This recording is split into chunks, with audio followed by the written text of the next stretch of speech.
Actually मी व्यक्तिशः देवस्थानांना देणग्या देण्याच्या संदर्भामध्ये त्याचा विनियोग जर चांगल्या प्रकारे होत असेल त्यांच्याकडून तर साई संस्थान आहे, शिर्डीचे साईबाबा आहे किंवा इव्हन सत्यसाई बाबांचं. कारण शंकरराव चव्हाणांमुळे, अशोक चव्हाणमुळे मी तिथल्या कार्याचा त्यांचा परिचय पाहिलेला आहे. किती लोकोपयोगी काम करतात ते पाहिलेलं आहे.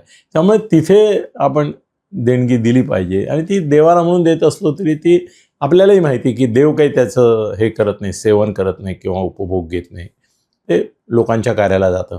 पण एकूण मला असं वाटतं की आत्ता एवढ्यात एक दोन माणसं म्हणाली की असं त्या देवस्थानांना देण्यापेक्षा आपण चॅरिटेबल संस्था आहेत वेगवेगळ्या आपल्या माहितीतल्या आहेत. आता बाबा आमटेंची संस्था आहे, समजा प्रकाश आमटे त्यांची संस्था आहे. अशा ज्या माहितीतल्या संस्था असतील, आजूबाजूच्या असतील, त्यांना मदत करायला पाहिजे.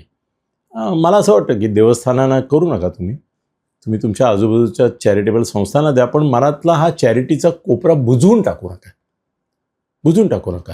राम मंदिरात काय झालं तो भाग वेगळा, पण त्याच्याकरता त्याची शिक्षा देवस्थान जर विधायक काम करत असतील तर त्यांना नका देऊ किंवा चांगल्या संस्थांना देऊन घ्या द्या ना. पण भूतदया, सहानुभूती नका बुजवू.